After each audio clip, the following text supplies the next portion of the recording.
छगनपुर movie का scene shoot चल रहा है, देख लो। यहाँ लोग खूब मजे ले रहे हैं। डॉक्टर के सीन समझाने के बाद ये मरा हुआ है गांव का एक व्यक्ति है जिनको मरने की एक्टिंग किया जा रहा है। ये छत्तीसगढ़ी शॉर्ट फिल्म है, ये धारावाहिक टाइप का जो राज प्रोडक्शन माना है फिल्म, जिनका नाम है छगनपुर। ये गांव के एक व्यक्ति है जिनको लिटाया गया। ये जो बगल में बैठा हुआ एक दादा, वो डायलॉग से डील उनको डायरेक्टर समझा रहे हैं। ये कैमरामैन है शीन, उनको समझाया जाए कैसे रोया जाए, ये शायद समझ नहीं पा रहे हैं।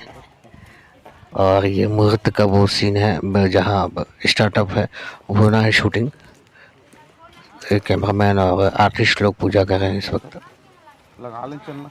ये इस फिल्म के हीरो है।